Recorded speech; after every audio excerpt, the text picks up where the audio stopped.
Სამშვიდობისა, განვაგრძობთ რადიო ემედის დილის არხის ფორმატში მუშაობას და სპორტული მიმოხილვით გიბრუნდებით პირდაპირ ეთერში კახა გილაშვილთან ერთად. გამარჯობა კახა. გამარჯობა. საზამო გესალმებით ძვირფასო მეგობრებო. ახლა ზამთარია და ეს ზამთარი ის პერიოდია, როცა ამჯერად ემთხვევა ზამთრის ოლიმპიურ თამაშებს და ჩვენ პრინციპში ამაზე მეტ ყურადღებას ხვალაც გავამახვილებთ, თუმცა უნდა ვისაუბროთ დღესაც ხვალიდან 22 თებერვლის ჩართვლით მილანი უმასპინძლებს ზამთრის ოლიმპიურ თამაშებს, სადაც ჩვენ სპორტის ორ სახეობაში ვართ წარმოდგენილი. კახა აგვიხსნის თუ სპორტის რა სახეობებში ვართ და აქვე აღნიშნოთ, რომ უხელმძღვანელებს ქართულ ნაწილს ოლიმპიური ჩემპიონი ლერი ხაბელოვი, რომელიც კომიტეტის ოლიმპიური კომიტეტის თავმჯდომარეა და სოფელში მისიის ხელმძღვანელი უშუალოდ ამჯერად იქნება ფიგურული ციგურაობის ფედერაციის პრეზიდენტი, სეოგის აღმასრულებელი კომიტეტის წევრი მარიამ გიორგოვიანი და ჩვენ რამდენიმე ხნის წინ ბოლო პერიოდში კახა ძალიან სიხარულით აქტიურად ვსაუბრობდით იმ პრინციპში არარეალურ მიღწევაზე, რომელიც ჩვენ აქამდე ამ სახით არ ქონია ჩვენი მოციგურავეების საოცარ შედეგზე და ლოგიკურია, რომ ციგურაობა იქნება ერთ-ერთი თავარი ამ ოლიმპიადაზე და გითხარი რა არის ეს ორი სახეობა ძირითადად და ვინ არიან ქართულ სპორტსმენები? ხო, ესე იგი, პირველ რიგში მართალი ხარ ზამთრია და ზამთრის ოლიმპიადა, ეს არის თავარი მოვლენა, თავარი სპორტული მოვლენა ამ 4 წლებულისა ხვალ იწყება მილანსა და კორტინა და ამბეთოში ხვალ იხსნება ოფიციალური გახსნა 6 თებერვალს არის, თუმცა გუშინ დაიწყო უკვე ოლიმპიადა, პირველი შეჯიბრება გაიმართა და კერლინგისტები გავიდნენ ყინულზე. დღეს უკვე ჰოკეის და ასევე სნოუბორდისტთა პირველი შეჯიბრებები გაიმართება, რაც შეეხება ჩვენს ოლიმპიურ დელეგაციას, გეთანხმები და ეს ამას რამდენიმე წლის წინ ვერც კი წარმოიდგენდა ვერავინ, რომ საქართველოს ფიგურული სიგურაობის ნაკრები ფავორიტთა შორის არის, ოლიმპიადის ფავორიტთა შორის არის. ევროპის მოქმედი ჩემპიონების რანგში ჩავიდნენ ზამთრის ოლიმპიადას. დიახ. და ისტორიული მედალი, ოლიმპიური მედლის მოპოვების რეალური შანსი გვაქვს. ფსიქოლოგიური უპირატესობა მინიმუმ აქვს, დანარჩენზე აღარ. რა თქმა უნდა. ასე რომ ზამთრის ოლიმპიური თამაშები ჩვენთვის, მარტო ჩვენთვის არა, გარკვეულ და სამხრეთელებისთვის განსაკუთრებული ინტერესი ზამთრის ოლიმპიადაზე. კი, რა თქმა უნდა, სახეობები მე ძალიან მიყვარს ყურება სათხილამურო სპორტის, მაგრამ განსაკუთრებით დიდი ინტერესი ველოდი ხოლმე ჰოკეის ტურნირს. ეს იყო ერთ-ერთი მთავარი მშვენება ზამთრის ოლიმპიადის ჰოკეის ტურნირი. თუმცა ახლა უკვე ქართველი სპორტსმენები, საქართველოს ნაკრების წარმომადგენლები ასპარეზობენ, მანამდეც ასპარეზიათ ქართველებს, თუმცა ახლა ფავორიტთა შორის არიან და ასე რომ იტალიის ზამთრის ოლიმპიადაზე სულ 8 ქართველი გავა, აღნიშნეს შენ სპორტის ორ სახეობაში, 6 ფიგურულ სიგურაობაში, 2 სამთო სათხილამურო სპორტში, 2 მოთხილამურია. რაც შეეხება გუნდის წევრებს, ფავორიტთა შორის იქნებიან ანასტასია მეტილკინას და ლუკა ბერულავას წყვილი. ახლა ხან ევროპის ჩემპიონები გახდნენ, ევროპის ჩემპიონებიც ყავს ფიგურულ სიგურაობაში, ესეც რა თქმა უნდა მიღწევა უდიდესი. ისევე როგორც ნიკა ეგაძე ვაჟთა ერთეულებში, ნიკაც ახლაც ორივე როგორც მეტელკინა ბერულავას დუეტი, ასევე ეგაძე თავის დისციპლინაში ფავორიტთა შორისაა. ევრო 2023-ის გამარჯვებული ანასტასია გუბანოვა, ჩვენი ნაკრების ბოლო წლების ერთ-ერთი ლიდერი ევროპის ჩემპიონატზე თავისუფალ პროგრამაში მეორე ადგილზე გავიდა და მცირე ვერცხლის მედალი მოიპოვა. მისგანაც გუბანოვასგანაც ველით რა თქმა უნდა მაღალ შედეგს და ყინულზე ცეკვებში დიანა დევისი, გლებ სმოლკინი, ასევე საქართველოს წარმოადგენს ეს დუეტი. ევროპის ჩემპიონატზე მე-6 ადგილზე გავიდა და ასე რომ ისტორიაში პირველი ოლიმპიური მედლის მოლოდინი რეალურია. და რა თქმა უნდა წარმატებები არა მარტო ფიგურულ მოციგურავებს, არამედ მოთხილამურეებს. სრულადაა დაკომპლექტებული ჩვენი ფიგურული სიგურაობის ნაკრები, ანუ ყველა დისციპლინაში ყავს წარმომადგენელი. ლოგიკურია და გუნდური შეჯიბრებებისთვისაც შესაბამისად გუნდურ ტურნირზეც ხვალიდან დაიწყება გუნდური შეჯიბრება. 6 და 8 თებერვალს გუნდური ასპარეზობა მილანში უშუალოდ. ყინული მხოლოდ ამის შემდეგ დაეთმობათ კონკრეტულ დისციპლინებს ინდივიდუალურ 9 და 11 თებერვალს გაიმართება ყინულის ცეკვების პროგრამა 1013 ფებრუარს უკვე ვაჟთა ერთეულებია და ასე შემდეგ და ასე შემდეგ. რაც შეეხება საქართველოს შემადგენლობას, უბრალოდ ჩვენს საერთოდ გუნდურ ასპარეზობას ეს ცალკე თემაა, ბუნებრივია და მასში უფრო მეტი ინტერესიც იქნება გულშემატკივრებს და ტელევიზიითაც გადაიცემა რა თქმა უნდა და ასე რომ ძალიან დიდი მოლოდინია ზამთრის ოლიმპიადის, არნახული მოლოდინი, პრინციპში მას შემდეგ რაც საქართველოს გამოდის ოლიმპიურ ზამთრის ოლიმპიადაზე გულშემატკივარი ბუნებრივია აქტიურად ასე ვთქვათ ინტერესდება ქართველი სპორტსმენებით, მაგრამ ახლა კიდევ ერთხელ გამევრდები, როდესაც ჩვენი ფიგურული სიგურაობის ნაკრები ყველა დისციპლინაში ფავორიტთა შორის არიან, ინტერესი ბუნებრივია გაათმაგებული და შეიძლება ითქვას გაასმაგებულიც.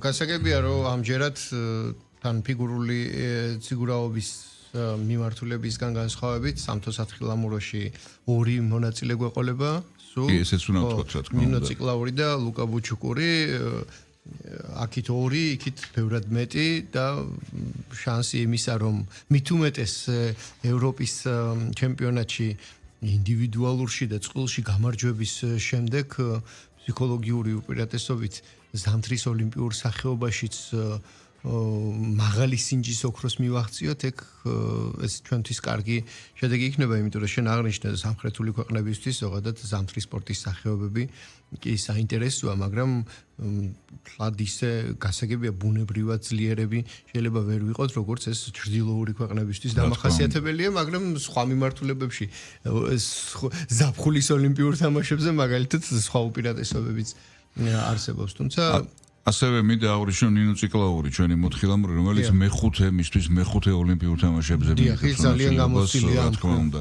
ესეც და ასე სლალომში, გიგანტურ სლალომში ჩვენს ქვეყანას ლუკა ბუჩუკური წარადგენს. პეკინში 4 წლის წინ სამთო მოთხილამურე სოსო ჯაფარიძემ 32 შედეგი აჩვენა სლალომში, ხოლო ნინო ციკლაურმა 34, გიგანტურ სლალომში იგივე ასევე 52 ადგილზე გავიდა ციკლაური. მოციგურავი საბაქუ მარიტაშვილი წინა ოლიმპიადაზე 31 პოზიციაზე გავიდა, ასე რომ გვაქვს რა თქმა უნდა გარკვეული შედეგები, თუმცა მედლამდე ჯერ ძალიან შორი იყო წინა პერიოდებზე, ახლა კი კიდევ ერთხელ აღნიშნავ რომ გვაქვს შანსი რომ ასეთი ისტორიული ზამთრის ოლიმპიადა ჩატარდეს ჩვენთვის და რა თქმა უნდა წარმატებები. ასე რომ ასე აღნიშნავ რომ წინა ოლიმპიადაზე 4 წლის წინ კარნია საფინას და ლუკა ბერულავას დუეტი მე-9 ადგილზე გავიდა, ეს რა თქმა უნდა ძალიან კარგ შედეგად იქნა მიჩნეული. მორის ყვითელაშვილმა მე-10 ადგილი დაიკავა წინა ოლიმპიურ თამაშებზე, ასე რომ ნელ-ნელა ნაბიჯ მივდივართ და ახლა უკვე მედლების დროა. უკვე ესე ვთქვათ უახლოვდებით, ხო? როგორც იტყვიან, და მადაჭამაში მოდის რომ მე-4 ადგილი, მე-9 ადგილი, მე-6 ადგილი და ნელ-ნელა უახლოვდებით სანუკვარ მიზანს ოლიმპიურ ოქროს. გაგვანებივრე შეიძლება ითქვას ჩვენმა ფიგურული სიგურაობის გუნდის წევრებმა, ევროპის ჩემპიონობა არ არის, რა თქმა უნდა, პატარა საქმე, თუმცა ოლიმპიადა გაცილებით უფრო ეს ევროპის ჩემპიონატი, უნდა ითქვას, აი ამ ოლიმპიადის ერთგვარი ბოლო გენერალური რეპეტიცია იყო და აქ ყოველს ევროპაზე მხოლოდ ევროპის ქვეყნები გამოდიოდნენ, ახლა იქნებიან ამერიკელები, იგივე თქვათ იაპონიას და კორეას საკმაოდ ძალიან ტრადიციული ძლიერი სკოლა აქვს ფიგურულ სიგურაობაში, ასევე სხვადასხვა ქვეყნები.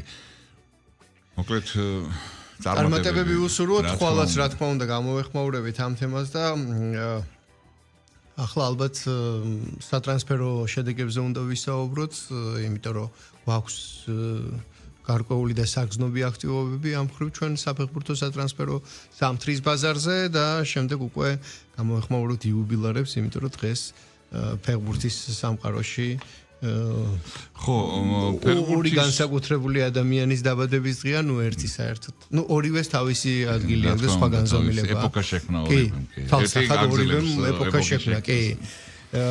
მოკლედ ამაზე ცოტა მოგვიანებით, ახლა კი დავიწყოთ სატრანსფერო შედეგებით. სატრანსფერო ევროპის სამყარო საფეხბურთო ჩემპიონატებში დასრულდა, ევროპის სამყარო საფეხბურთო ქვეყნებში დასრულდა.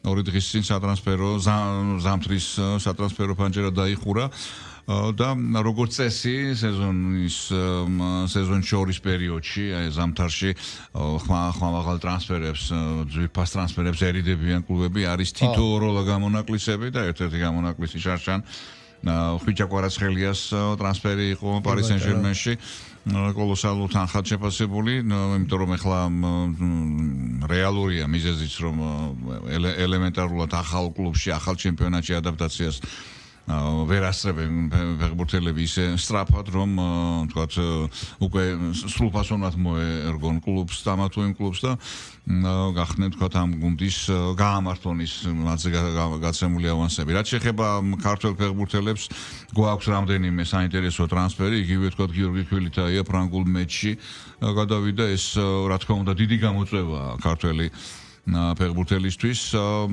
ვეტერანია ქვილითაია როგორც ის 32 წლისა და აი ამ ასაკში მიეცა ევროპის ტოპ ჩემპიონატში გამოსვლის საშუალება. პირველად ითამაშებს ტოპ ლიგაში ქვილითაია, რა თქმა უნდა ველით მასგან გოლებს და კარგ თამაშს, მეცი საქმეები უკიდურესად მძიმეა, ბოლო ადგილზეა გუნდი, ფრანგული ლიგა 1-ის აუტსაიდერია და ლიგა 1-ში ადგილის შესანარჩუნებლად იბრძვის და მეცის საქმეები ქართველებმა უნდა გადაწყვიტონ დადებითად, როგორც ვთქვით ქვილითაიას კიდევ ორი გიორგი ხვდება, წიტაიშვილი და აბუაშვილი. გუნდი ლიგა 2-ში დაქვეითებას სწორედ ქართველებმა უნდა არიდონ, ასე ვთქვათ, ქვილითაია ფრანგულ კლუბში 11 ნომრიანი მაისურით თამაშობს, ასე რომ წარმატება ველი ძალიან ბევრს გიორგი ქვილითაიასგან, საკმაოდ გამოცდილი, ნიჭიერი და კარგი ფეხბურთელია. საბა გოგლიჩიძე, რა თქმა უნდა, მოშორდა როგორც იქნა იტალიურ უდინეზეს, სადაც მას ბოლო პერიოდში პრაქტიკულად არანაირ სათამაშო დროს სრული იგნორი მიდიოდა საბას მიმართ და გადავიდა სად ინგლისურ ვოტფორდში გიორგი ჩაკვეტაძის ამასობაში ვოტფორდში და ინგლისში მოგვიგროვდა ქართველები როგორც იქნა. კი. რა თქმა უნდა, ხა ინგლისის ხა ეს მეორე ლიგაზეა საუბარი. თუმცა გუნდი ერთ-ერთი ფავორიტად მიიჩნევა პრემიერ ლიგაში დასაბრუნებლად. ასე რომ გიორგი ჩაკვეტაძე ხვდება და ასეთი მეორე ლიგა სამწუხაროდ ქართული საფეხბურთო რეალობისთვის ეს შორს არის. ხოზე რომ ჩაკვეტაძე რა თქმა უნდა დაეხმარება ადაპტაციაში. საუბარი 6 თვიანი იჯარაზე, თუმცა ეს კონკრეტული გარემოება არანაირ პრობლემას არ ქმნის, რამე თუ უდინეზესა და ვოტფორდ შორის მოგეხსენებათ ამ ორ კლუბს ერთი ოჯახი, იტალიური ოჯახი განაგებს, ცნობილი მილიონერების ოჯახი. პოცოების ოჯახი უდინეზეს ჯან-პაოლო პოცო ფლობს ჯერ კიდევ 1986 წლიდან და ვოტფორდი უკვე 2012 წელს მისი ვაჟი არის ოფიციალური ჯინო პოცო ფლობელი, ანუ ფორმალურად სხვადასხვა ვთქვათ იურიდიული პირია კლუბების ფლობელი, თუმცა ფაქტობრივად ერთი საფეხბურთო ქსელი, ასე რომ მართალია უდინეზედან იჯარაზეა, 6 თვიანი იჯარაზეა საუბარი, თუმცა ერთი ოჯახის ფლობელობაა და როცა უნდათ მაშინ გამოისყიდიან თუ ოფიციალური სახე რომ მიეწეს და მთავარია ქრონოლოგიკურია რომ ეს ტრანსფერი ისეთი ზე-კლასიკური არ არის, როგორც ვთქვათ, სხვადასხვა ფილოსოფიის მქონე საფეხბურთო გუნდებს შორის შეთანხმება, აქ ადმინისტრაციულად ეს მარტივი საქმე იყო, ასე კი, მარტივი.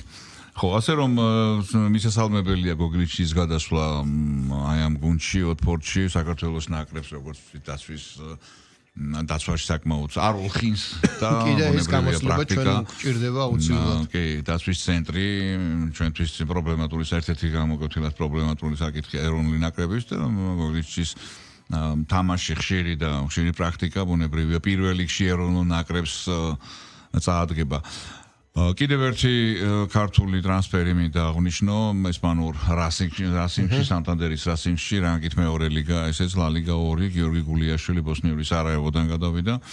ტრადიციული კლუბია სანტანდერის რასინგი წლების მანძილზე ლა ლიგაში თამაშობდა და გარკვეულ სიტულებს უქმნიდა ხოლმე ისეთ გრანდებს ხო იგივე ბარსელონას რეალს ახლა დიდ პრობლემებს ვერ აწყდებოდნენ ეს გრანდები მაგრამ თუმცა ფაქტია რომ ამ გუნდებთან უწევდა წლების მანძილზე ჭიდილი რაც შეეხება დღევანდელობას გოლიაშვილის ახალი კლუბისა რასინგი ლა ლიგა 2-ის ერთპიროვნული ლიდერია პირველ ადგილზეა და ელიტაში დასაბრუნებლად იბრძვის ორი ქულით უსწრებს უახლოეს მდევარ კასტელიონს როგორც ცნობილია გულიაშვილმა სამჯერ ითამაშა უკვე რასინგის შემადგენლობაში დებიუტის თასზე ბარსელონასთან ჰქონდა საკმაოდ კარგად ითამ სათასო მატჩი ჰქონდა ასე რომ ველით მისგან პირველ ესპანურ გოლებს ახალ გარემოს და გაცილებით ძლიერ ჩემპიონატში უკეთესად და თავის დამკვიდრებას და რა თქმა უნდა თუ სანტანდერის რასინგმა მოიპოვა ლა ლიგის აგზური ბუნებრივია ეს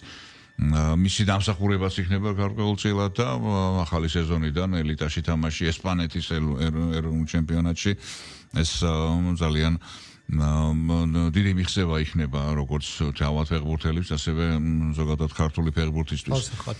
კიდევ ერთ მცველზე მინდა ვთქვა ლუკა ლაცაბიძეზე 21 წლის მცველი რომელიც ცენტრალური მცველია ლუკაც როგორც ცნობილია დანიელ ვეილეში გადავიდა დანია საკმაოდ დანის ჩემპიონატი საკმაოდ ცეთი გამადიდებელი შუშით აკვირდებიან ტოპ კლუბების ევროპის ტოპ ჩემპიონატების კლუბების სკაუტები და ბუნებრივია არაერთი დანიელი ფეხბურთელი ვიცით ხო წლების მანძილზე ახალი არ არის ევროპის წამყვან ფეხბურთის თამაშო ლეგენდარული ფეხბურთელების არაერთი ყოლია დანიას და ასე რომ იმედი დავიტოვოთ რომ ლაცაბიძე ძალიან მალე მოკლე პერიოდში სწორედ აი ამ ვეელიდან გადავა რომელიმე ტოპ ჩემპიონატში. ამისთვის მას ყველა მონაცემი აქვს ლაცაბიძეს და რა თქმა უნდა მასაც წარმატებები უსურვოთ. და კიდევ ერთ ფეხბურთელზე გავამახვილებ ყურადღებას საქართველოს ეროვნული ჩემპიონატის ერთ-ერთი საუკეთესო ფეხბურთელი გიზი მამაგეიშვილი რომელზეც მე და შენ ვისაუბრეთ წინა გამოშვებებში წინა გადაცემებში იბერია 1999-ის ერთ-ერთი ლიდერი ჩემპიონი გუნდის წევრი ავსტრიულ შტორმში გადავიდა იქაც ქართველი ფეხბურთელი ხდება ოთარ კიდეიშვილი შტორმის ლიდერი სული და არ არის იგივე ფეხბურთელი კი რა თქმა უნდა და თავარი მასპინძლის სახით ყველა გაგებით ზოგადად შტორმი ზოგადად ავსტრიული ბუნდესლიგაში ფეხბურთელს საშუალება ეძლევა საკმაოდ დაიხვეწოს და კარგი ფეხბურთის თამაში შეძლოს ამაში ყოველთვის გამოკვეთილი იყო ავსტრიული ბუნდესლიგა და შესაბამისად უფრო კარიერა უფრო მაღალი დონის კლუბში გააგრძელოს ნახოთ როგორ გამოიყენებს გიზი მამაგეიშვილი ამ იდეიშვილი მივიდა და ბურჯად იქცა და იქ გამყარდა ასე ვთქვათ და მამაგეიშვილის გზას შემდეგ ვნახავთ. კიდევ ერთი საფეხბურთო მიმართულება ეს ტრანსფერი არ არის, მაგრამ ქართულ მწვრთნელს უკავშირდება თემურ ქეცბაიაზე ვთქვათ, რომ თემურ ქეცბაიასა და ანორთოსის ის პროფესიული ურთიერთობა დასრულდა. კვიპროსულმა კლუბმა კი გაავრცელა განცხადება, რომ გათავისუფლებული, მაგრამ მანამდე იყო ინფორმაცია, რომ თავად მიიღო ეს გადაწყვეტილება და როგორც ჩანს, ეს ყველაფერი ყველა ინფორმაციიდან გამომდინარე უკავშირდება იმ შედეგებს, რაც ახლა არსებობს და ალბათ ქეცბაიას როგორც თუნდაც თავისი ხედვა ჰქონდა იქ როგორ აეწყო და რამდენად დაემთხვა მათი ხედვები ერთიანი მიზნის მიღწევისას როგორც ჩანს მიღწევისკენ და როგორც ჩანს არ დაემთხვა და ალბათ ეს არის მიზეზი იმისა რომ კონფლიქტზეც არის საუბარი მოკლედ ასეა თუ ისე ის თანამშრომლობა რომელიც ანორთოსისთან თემურ ქეცბაიას აკავშირებდა ამ ეტაპზე ასე დასრულდა და შემდეგ უკვე ნახავთ რა როგორ იქნება. შენ საუბრობდი ტრანსფერებზე და ჩვენ ძირითადად ქართულებზე გავამახვილეთ ყურადღება ლოგიკურია, მაგრამ მინდა ორ ტრანსფერზე გავაკეთო აქცენტი, რომლებიც უბრალოდ ცნობილ გვარებს უფრო უკავშირდება, იმიტომ რომ ისინი უკვე ისეთ ასაკში არიან, მაგალითად გოლო კანტე ბრუნდება ევროპული საფეხბურთო რეალობისკენ 34 წლის ეს საოცარი ფეხბურთელი ვეტერანია, მაგრამ ალდონეზე თამაშობს და მოდის აგერ ჩვენ მეზობელ სახელმწიფოში ფენერბახჩეში გადადის და მისგან განსხვავებით კარიმ ბენზემა რჩება ისევ საუდის არაბეთში, უბრალოდ იქ ერთი კლუბიდან მეორეში გადავიდა კარიმ ბენზემაც როგორი მკვეთრი, მყირალა და დიდი ისტორიის მქონე სახელი გვარია, ამაზე აღარ ვისაუბრებ და აქვე PSG-ზე ჩვენ ბევრს საუბრობთ, აქვე ერთიც აღნიშნოთ, რომ ნახევარმცველი ბარსელონიდან დრო ფერნანდესი შეისყიდეს საბოლოოდ და ამ 18 წლის ფეხბურთელთან 2030 წლამდე გააფორმეს ხელშეკრულება და ვინძლო შეიძლება რაღაც პერიოდის მერე იმდენად მთავარი ფეხბურთელი გახდეს, რომ ხშირად მოუწიოს ხვიჩასთან ერთად საუბარი და კიდევ ცნობილი ფეხბურთელებისა და უკვე 30 გადაცილებულები ვახსენეთ, მარკ ანდრე ტერ შტეგენი, რომელიც ბარსელონასთან გავიდა და ახლა ჟირონას ფეხბურთელი გახდა, ესეც კიდევ ერთი ტრანსფერი. ახლა როგორც ვთქვით, იუბილარებს გამოვეხმაუროთ, დღეს არის კრისტიანო რონალდუს დაბადების დღე 51 წლის გახდა ეს ფეხბურთელი თუ არ ვცდები და ასევე იუბილეს აღნიშნავს საერთოდ სხვა საფეხბურთო ფილოსოფიის ეპოქის წარმომადგენელი ჩეზარე მალდინი, რომელიც პრინციპში შემდეგ უკვე ის მალდინების რაღაც დინასტიის ფუძემდებელია და დიდი ალბათობით მილანის ხაზით და ნუ პაოლო მალდინი მარტო რა დღის და ახლა მისი შვილი და ალბათ დაახლოებით ასეთივე იქნება კრისტიანო რონალდუს შემთხვევაში, რომელიც უდაოდ გენიალური დიდი ბუმერაზი ფეხბურთელია და ჩვენ აგერ კარიმ ბენზემაზე და საუდის არაბეთში მის თამაშებს საუბრობდით და მაგალითად ახლა იუბილეს ცოტა ცუდ ხასიათზე შეხვდება ალბათ, ნუ ეს წყალებში ცუდ ხასიათზე, იმიტომ რომ ვიცით, მან თავისი პრეტენზია გამოთქვა იქ ხო არაბულ ლიგაში მიმდინარე პროცესებზე, მე რამდენადაც ვიცი, იქ საუბრობს რონალდო იმაზე, რომ არასამართლიანი დამოკიდებულება მათი კლუბების მხრიდან საინვესტიციო სახელმწიფო ნუ იქ რაღაცა გასაგებია დიდი ფულია 75% აფინანსებს და ამ 4-ში ნაწილდება და კლუბზე აქვს აქცენტი კრისტიანოს რომ უფრო მეტ ყურადღებას აქცევენ და ხელშეწყობა აქვს მაგასთან დაკავშირებით უფრო ეხმარებიან მაგრამ მაშინ როდესაც ესპანეთში თამაშობდა და მის საფეხბურთო კლუბზე მადრიდის რეალზე დაახლოებით ასეთ რაღაცებს საუბრობდნენ, კრისტიანო საერთოდ ჩუმად იყო და კომენტარს არ აკეთებდა. ნუ ალბათ შეიძლება ასაკის დღეს 41 წლის გახდა კრისტიანო რონალდო და ერთ-ერთ ინტერვიუში თქვა რომ მე 4-5 წელი თავისუფლად შემეძლია კიდევ ვითამაშო და არ არის ახლა ეს ისეთ ფორმაშია. კი, ხა საუდის არაბეთის ჩემპიონატი არ არის იგივე ესპანეთის ჩემპიონატი, თქო ევროპის სამყარო ჩემპიონატი, მაგრამ ნებისმიერ შემთხვევაში როცა სპორტსმენი ამ ასაკში აგზელებს სკოლების გადანას და ვიცით როგორი უნარია კიდე რა თქმა უნდა მიზანსრაფლობისა.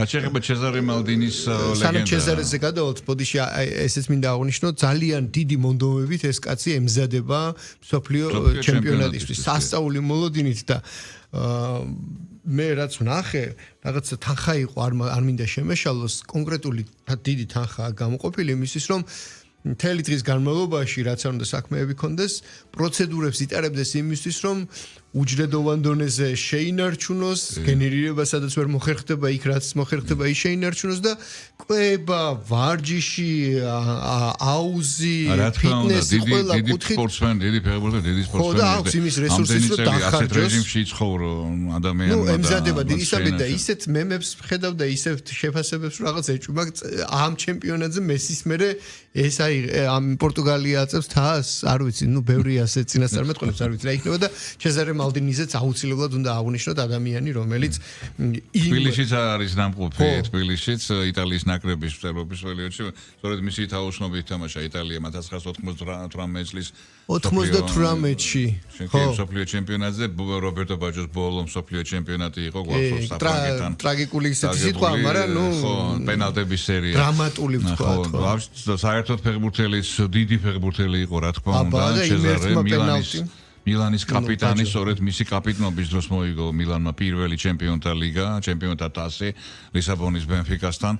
ზღაპრული შემადგენლობა ყავდა მაშინ მილანს დიდი ფეხბურთელები ტრაპაჯოვანი ტრაპატონი იგივე ჩეზარე მალდინი ჯანი რივერა ალტაფინი დუბლიში უსრულა ალტაფინის დუბლით მოიგო ერთი გოლი ეუსებიუმ გაიტანა მაგრამ არ იყო საკმარისი. ხო ბენფიკადან ძალიან ზღაპრული გუნდი იყო და საერთოდ ეს ძველი ფეხბურთის ძალიან მიყვარს კი 1963 წლის 63 წელს გაიმართა ეს შეხვედრა და აი ამ მატჩის ერთ-ერთი გმირი იყო ჩეზარე მალდინი შემდეგ პარაგვაის თავარი მწვრთნელის იყო 2002 წელს სწორედ მის თავოსნობით თამაშა პარაგვაიმ კორეა-იაპონიის მსოფლიო ჩემპიონატზე საკმაოდ წარმატებითაც ნახევარფინალში წააგო გერმანიასთან 1-0 ფეხბურთის მოყვარულებს ახსოვთ ის თამაში ურთულესი მატჩი გერმანია-პარაგვაი გერმანიის გამარჯვებით დასრულდა ოლივერ ნოიულმა გაუტანა მაშინ და მახსოვს ჩეზარე მალდინის ასეთი ნირწამხდარი განადგურებული სახე რა თქმა უნდა მერვეთ ფინალში იყო გუნდი და პენალტება მიდიოდა გერმანიასთან საქმე მომავალ ფინალისთან. მოკლედ წარმატებული იყო ძალიან როგორც ფეხბურთელი ასევე მსმელი და 2016 წელს გარდაიცვალა ჩეზარე მალდინი, თუმცა მის ტრადიციებს აგზელებს აგერშვილი, პაოლო მალდინი, ლეგენდა, კიდევ უფრო დიდი ლეგენდა. და შვილიშვილები. ალბათ როგორც ჩვენი უფრო დიდი ლეგენდა პაოლო მალდინი უფრო დიდი ფეხბურთელი იყო, მწვრთნელობა და ჯერ არ ვიცით, მაგრამ შეიძლება და ის მწვრთნელი წარმატებული იყო ჩეზარე მალდინი. მოკლედ ეს არის დრო ძალიან ცოტა გვაქვს სამწუხაროდ. ნუ ამოიწურა ამასობაში ჩვენი საეთერო დრო, ხვალ ისევ ამ დროს დაახლოებით ვისაუბროთ პირდაპირ ეთერში მე მოიხილოთ სპორტულ სიახლეებს. მადლობა კახა. მადლობა დაგიბრუნდებით მოგვიანებით კვლავ პირდაპირ ეთერში.